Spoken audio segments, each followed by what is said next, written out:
こちらお返しいたしますわ。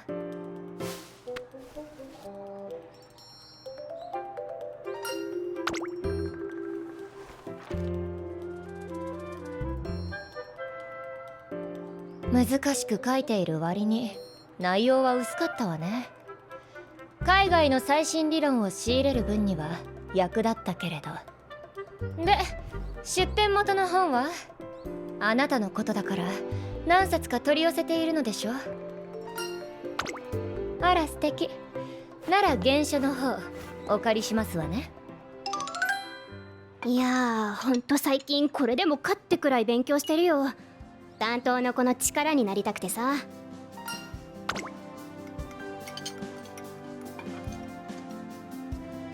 ごきげんよう。今少しよろしくて。この間借りた本のここ、あなたがマーカーを引いている部分、かなり有効な理論よね。特に今の私の課題を克服するにあたっては。けれどあなたは採用していない。なぜかしら。もちろんご説明いただけますわね。いやいや、頭が切れるとは聞いてたけど、あんなにひるまないあなたもすごいし。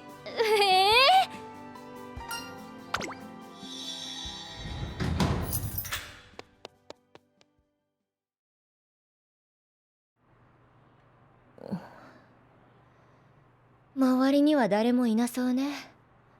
あなたスマホは？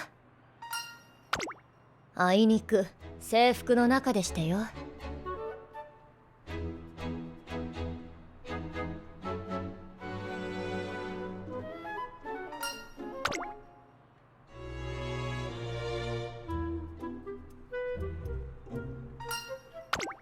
まあそうね。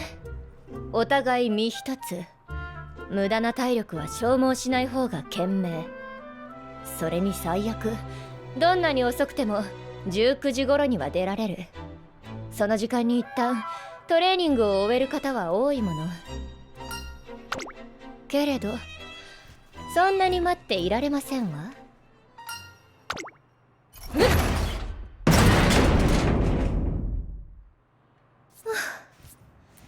トレーニング終わりはすぐにシャワーを浴びたいのよね、私。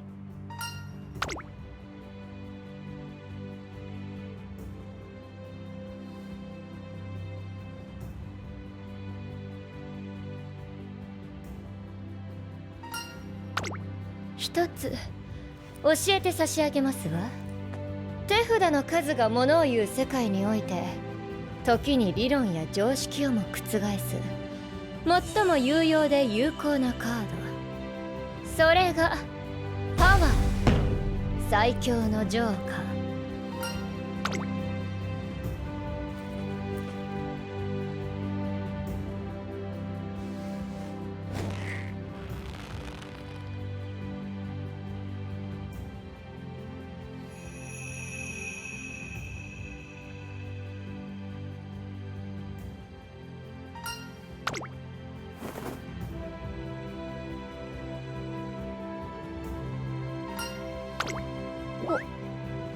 あら、まあ殊勝な心がけですこと。